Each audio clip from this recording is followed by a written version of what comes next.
A continuación, Medicina Ecológica.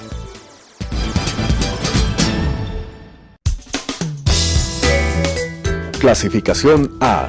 Apto para todo público.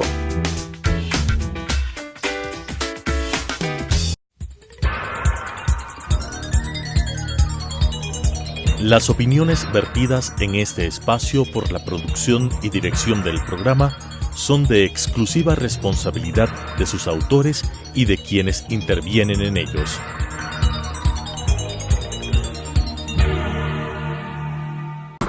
Telesucesos Canal 29 UHF presenta Medicina Ecológica, un nuevo enfoque de la salud pública diseñado especialmente para mejorar la salud de todos los habitantes en armonía con la naturaleza.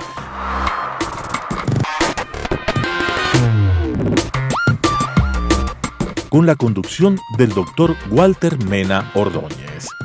Medicina Ecológica. Amigos televidentes, es una enorme satisfacción comenzar este nuevo año 2020 con un tema de singular importancia para la salud de los ecuatorianos y del mundo entero, como es el cáncer. Antes y como siempre, quiero hacer una breve introducción respecto del Sistema Nacional de Salud Intercultural financiado que estamos proponiendo a la comunidad ecuatoriana. Esto es los puntos referidos a la filosofía, a los principios, al marco constitucional y legal, al modelo oficial de salud, al modelo participativo, al paquete de servicios, a los instrumentos para la acción, recursos económicos, cumplimiento de los 17 objetivos del desarrollo sostenible o Agenda 2030, las nuevas instituciones de salud que surgen de este Sistema Nacional de Salud. Ahora nos vamos a referir y le damos la más cordial bienvenida a Pablo Araujo. Él es nada más y nada menos que ingeniero en química, un doctor en biotecnología de la Universidad Politécnica de Cataluña y docente universitario. Tenemos el honor y el gusto de entrevistarlo a Pablo Araujo para que nos converse básicamente sobre los asuntos referidos al cáncer desde la química. El cáncer fue descubierto o diagnosticado, según los papiros de Heber y de Schmidt, en el antiguo Egipto hace 2300 años antes de Cristo. Es decir, para esta fecha nosotros tenemos que el primer cáncer fue diagnosticado hace más de 4000 años atrás. Pero las cosas que han ocurrido con el cáncer, con el diagnóstico y el conocimiento del cáncer han sido extraordinarios, ¿no es cierto? En el siglo XIX, por primera vez, Rudolf Virchow hizo una determinación que hasta este momento se considera monumental, en el sentido de que el cáncer tenía que estudiárselo desde las células. Investigación se concentra en entender que los fallos ocurren en nuestras propias células para que se desarrolle un tumor. Entonces tiene que haber un fallo en nuestras propias células, nos decía Virchow ya en el siglo XIX. En Ecuador, en 1903, Francisco Mena Hidalgo hizo investigaciones relacionadas con el cáncer utilizando las plantas medicinales de Loja, de las plantas medicinales que luego fueron utilizadas fueron utilizadas por los shuaras en el rito de la sanza. Pero esto es un tema que seguramente lo vamos a conversar, retomar en otra parte. En 1978 estudiamos los cánceres más frecuentes en Loja. En el 2020 hay estudios de la más variada especie relacionados con el cáncer y nosotros hemos hecho un estudio bibliográfico, al menos de 20 estudios importantes, en el curso de los 20 últimos años. En este momento vamos a estudiar básicamente los aspectos referidos a los aportes de la investigación científica del cáncer desde el punto de vista de un biotecnólogo, de un doctor en biotecnología y químico y docente universitario. Bienvenido a nuestro programa. Pablo, te agradecemos por haber aceptado nuestra invitación y queremos preguntarte básicamente, y así de modo general, contextualicemos cuál es el estudio, cuáles fueron las motivaciones de tu estudio, cuáles son los primeros resultados, cuáles son las metodologías que se han empleado, las perspectivas que tenemos respecto de este estudio. Bienvenido. Perfecto. Gracias, Walter, por la invitación. Es un gusto compartir contigo y con todas las personas que nos siguen por el canal en este espacio de ciencia. La motivación para el estudio empieza con la idea de estudiar sistemas complejos. El tema principal del doctorado se centró en estudiar sistemas complejos, y los sistemas complejos son sistemas en los cuales pues tienes células que están participando de él. Entonces, la idea es modelizar. La modelización es una herramienta que nos ayuda a entender cómo se comportan los sistemas complejos y poder incluir variables en el modelo que muchas veces en la parte experimental son difíciles de controlar, son difíciles de medir. Entonces, digamos que es ahí donde se abrió la puerta, porque el instante en que tú dices estudiemos las células, estudiemos a través de la computadora un sistema vivo, pues tienes una cantidad de posibilidades muy grande. Entonces nosotros nos centramos en algo que conocemos como modelización basada en el individuo. Esto nos permite poder establecer las diferencias que existen entre cada una de las células. Y para hacer más real el sistema, los ingenieros químicos lo que hicimos es colocarle la termodinámica por dentro. Tú sabes que la termodinámica es la respuesta energética a cómo funciona nuestro mundo actual. Entonces, el instante en que dentro de estos modelos nosotros colocamos la termodinámica, el sistema es más real. O sea, se puede entender de mejor forma un sistema. Entonces, teníamos ya las herramientas listas. Fue el desarrollo de toda la tesis doctoral consistió en hacer más potente esta herramienta, más grande. Y para el año 2017 establecemos contacto con un laboratorio en Estados Unidos, el Oak Ridge National Laboratory en los Estados Unidos.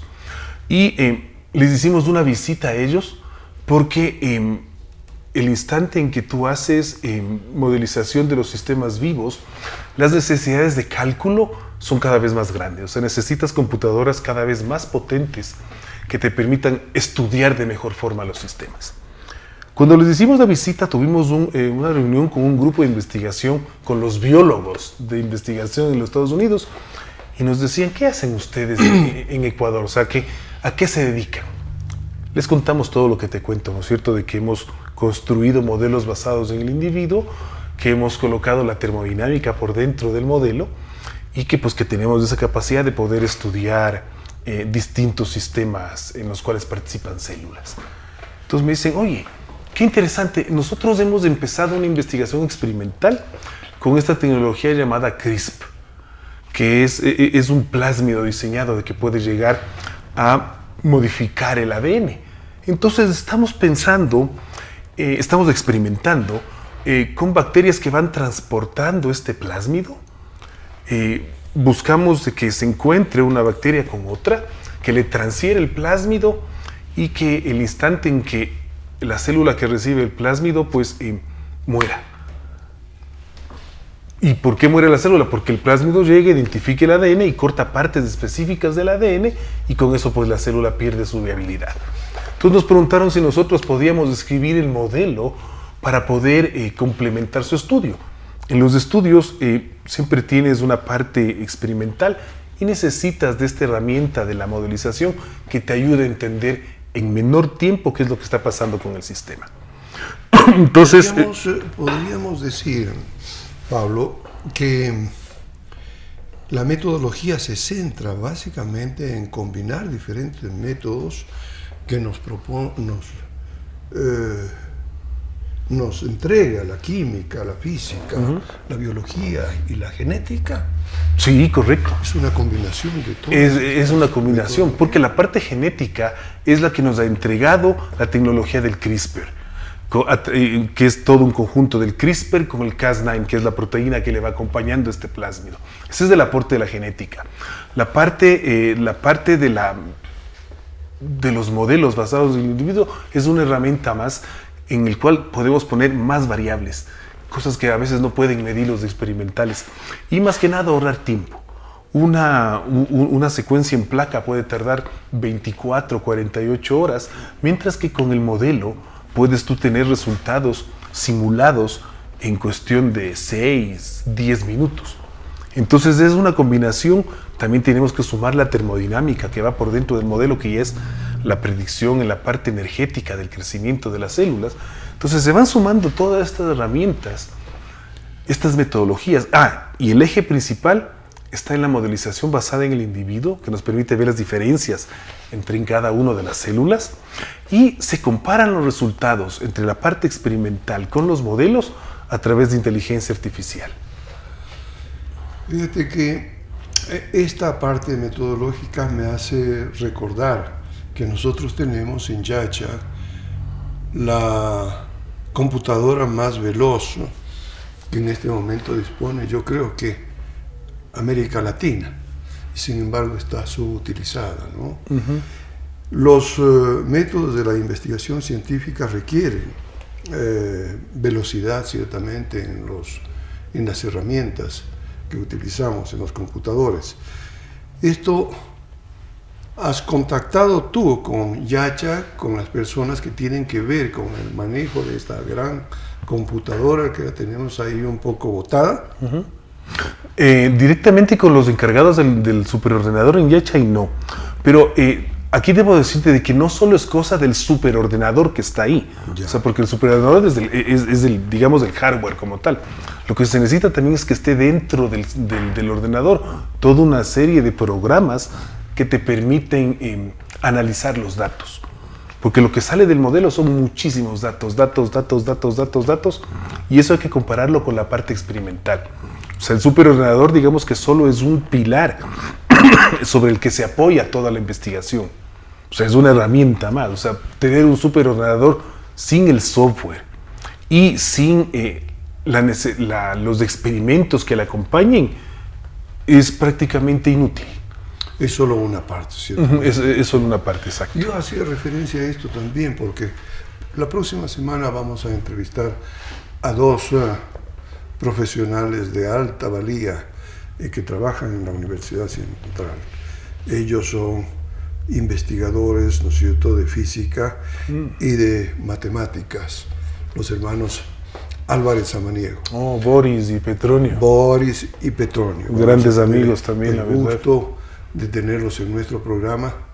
Y a mí me encantaría realmente que tú te pusieras en contacto también con ellos, con el objeto de que esa Facultad de Ciencias, que a propósito saludamos por supuesto, su fundación en la Universidad Central, en nuestra universidad. Así es.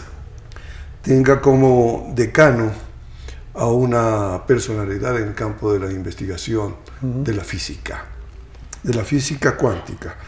Y claro, todo esto en último término nos lleva a aquello de que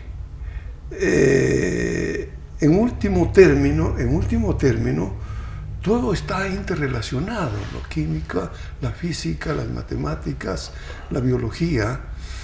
Y claro, un poco en forma apresurada, a veces se hace mala referencia a las posibilidades de la cuántica.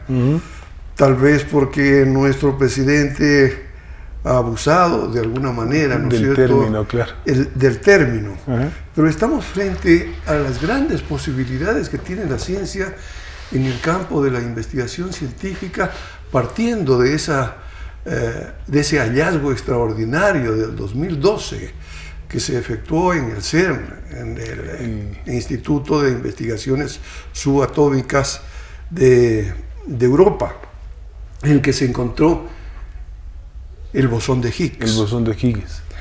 En último término decía esto. Pero retomemos la investigación que tú estás haciendo. Y yo recalco la importancia que tiene esta entrevista realmente, porque por lo general estamos acostumbrados a escuchar que la investigación sobre el cáncer es patrimonio de los médicos, y eso no es correcto.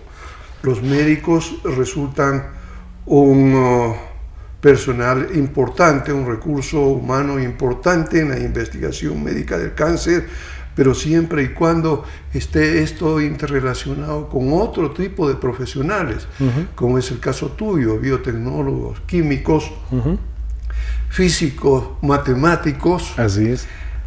Y poetas también. Alguna vez le hicieron esta pregunta a un investigador de la Universidad de Oxford, justamente, que estuvo en la investigación relacionada con el bosón de Higgs. Y él dijo, efectivamente, estamos hablando de lo mismo si hablamos del amor, de la física, de la química. Conversemos cuáles son las perspectivas que tiene tu investigación. Antes de llegar a las perspectivas, quiero unirme a los saludos que haces a nuestros buenos amigos Petronio y Boris con la Facultad de Ciencias recién creada en la universidad. Una de las cosas que yo rescato muchísimo de la actual administración de la Universidad del Dr. Sampertegui es que nos ha permitido justamente esto, de que la universidad se abra la investigación, de que podamos formar equipos multidisciplinarios de trabajo. Es así, fíjate que con la colaboración que estamos llevando con este laboratorio en Estados Unidos, estamos en la actualidad en la búsqueda de un pasante para que pueda viajar por segunda ocasión de la Universidad de Estados Unidos para seguir poniendo las manos dentro de este modelo.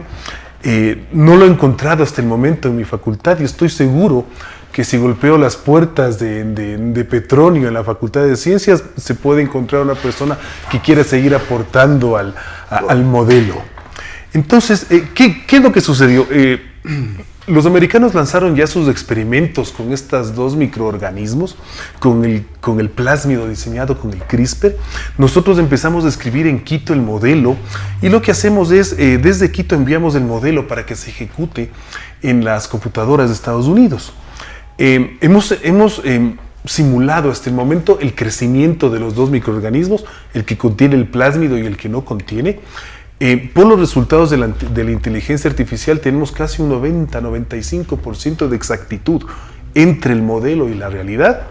El siguiente paso fue simular cómo se transfiere el plásmido.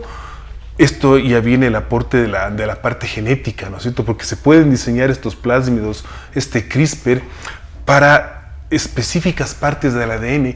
Tú y yo sabemos de que las células cancerígenas tienen una información precisa en la parte del ADN, entonces se puede diseñar el CRISPR para identificar el ADN de una determinada célula de cáncer.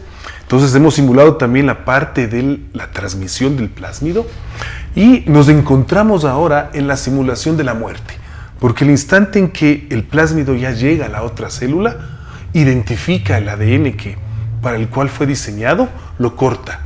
Y entonces la célula ahí tiene que empezar a un procedimiento de muerte, que es un tiempo en el cual la célula pues va a dejar de ser viable. Pues, al tener el ADN partido en secciones, la célula va a fallecer. Y es justamente en esa parte de la investigación en la que estamos.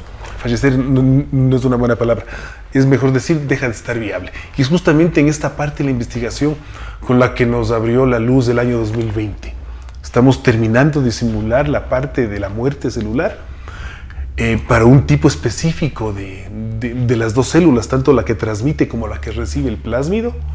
Y esperamos que con el aporte del pasante que va a viajar en los meses de abril, mayo, junio a Estados Unidos, pues ya tener completo más aún esta primera fase de la investigación. Pablo, recuerda lo que tú señalas, que en la Universidad Técnica Particular de Loja se está investigando, hay algunos estudios referidos al cáncer, se está estudiando la apoptosis, es decir, la muerte celular. Entonces, Dime, la muerte celular es un proceso natural, sabemos, ¿no es cierto? Pero ¿cómo se inserta este modelo? ¿Cómo se inserta este modelo en el proceso de muerte celular natural? Aquí tenemos dos caminos para llegar a esto. El proceso de muerte celular natural, ¿no es cierto? En términos muy químicos es una cinética de primer orden. Yeah. Es decir, el cambio de la concentración de las células viables va disminuyendo en el tiempo con una función exponencial hasta hacerse pues asintótica. Eso es por un lado lo que es la parte cinética. Natural.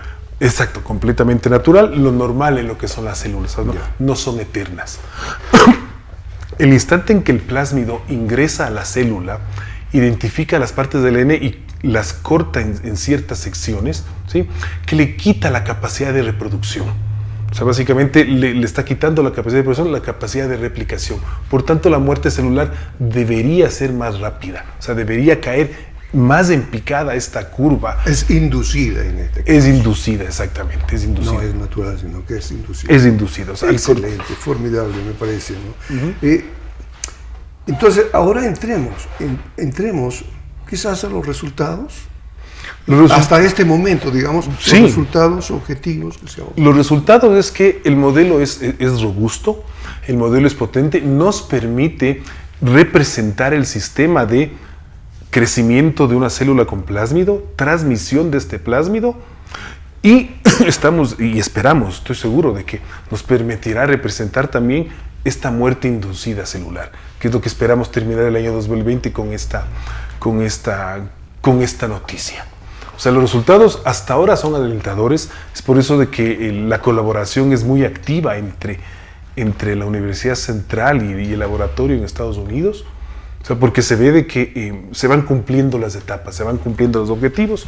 Cada uno de los puntos que te he mencionado ha sido un objetivo a conseguirse, entonces el modelo es bueno. Tuvimos ya una primera publicación científica en una revista indexada Q1 en el mes de noviembre del 2019, en el cual ponemos a prueba nuestro modelo y estamos preparando pues 2 publicaciones científicas adicionales con los resultados de esta segunda fase de la investigación.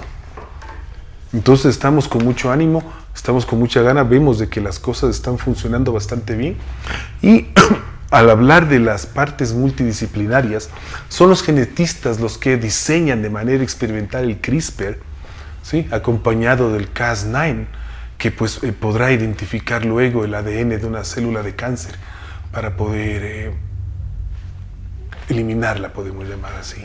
Ya. Eliminarla en forma inducida. Hay una cosa que seguramente nuestro público está esperando, es decir, la Universidad Central, ¿a dónde va con esta investigación? Tu investigación, la investigación de tu equipo, ¿a dónde va? ¿Cuáles son las perspectivas? Las perspectivas es, una vez entendido este sistema, ¿no es cierto? Porque estamos hablando de la célula A con la célula B. Una vez entendido el sistema, la idea es, primero, hacerlo general. O sea, para que no solo funcione con la A y con la B, sino poder extenderlo hacia otros casos de estudio. Para lo cual necesitamos de experimentación. O sea, un modelo por sí solo no nos dice mucho. Necesitamos de una parte experimental que nos acompañe para poder comparar. El modelo lo que sí hace es quitarte tiempo de investigación. Es decir, mira, ya funciona, sabemos de que el modelo nos permite hacer predicciones de los sistemas, no hace falta gastar recursos ingentes en experimentación, sino se pone a correr el modelo y el modelo ya nos predice qué es lo que va a suceder. Como te mencionaba antes, por la comparación de los resultados tenemos entre un 90 y un 95% de exactitud. Entonces, la idea es primero extender el modelo hacia más sistemas y luego otra de las filosofías del proyecto, o sea, de los objetivos que está el proyecto, es también cambiar un poco de sistema. O sea, porque estamos hablando de un sistema en la actualidad que es microscópico, ¿no? O sea, todo es crecimiento en placa, luego ver qué sucede ya en la parte de lo que son tejidos, órganos, individuos. O sea, y ahí es ir subiendo la escala. que eso va a ser ya pues etapas futuras de la investigación. Las predicciones son alucinantes, diría yo. La potencialidad que tenemos es bastante grande. Claro. La potencialidad que tenemos es bastante grande. Comenzamos refiriéndonos, ¿no es cierto?, al primer caso de cáncer encontrado en la Tierra, ¿no es cierto?, en el planeta Tierra, en la antigua egipcia. Luego hacíamos referencia a investigaciones tempranas en 1903 con plantas medicinales, empíricas ciertamente, ¿no?, pero que tienen un valor histórico extraordinario. En este momento la Universidad Técnica Particular de Loja, como decía, está haciendo investigaciones con plantas medicinales nativas para saber cuáles compuestos activos actúan, ¿no es cierto?, matando las células cancerosas. Y luego este es un nivel ya futurista realmente. Actuamos definitivamente como lo estableció Bischoff en el siglo XIX sobre la célula y sobre los organismos intracelulares. Esto de poder predecir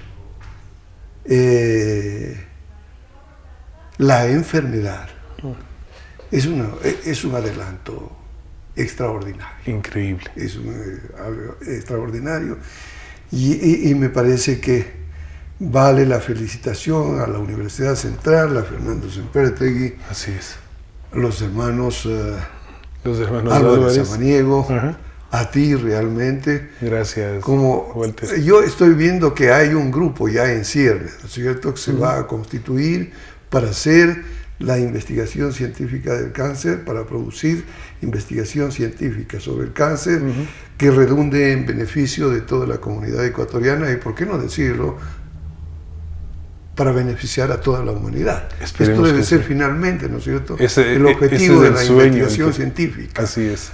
Cuando la investigación científica es honrada, cuando es honesta. Correcto. La ética tiene que prevalecer siempre. Por supuesto. Con esto, nuevamente agradecemos a Pablo por su participación brillante y a ustedes, amigos, por su generosa audiencia.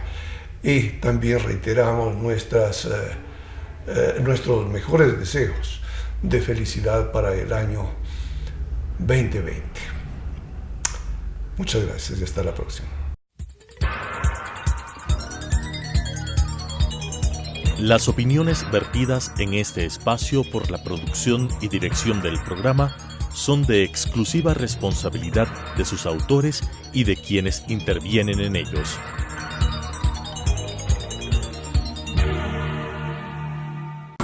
Telesucesos Canal 29 UHF presentó Medicina Ecológica, un nuevo enfoque de la salud pública diseñado especialmente para mejorar la salud de todos los habitantes en armonía con la naturaleza.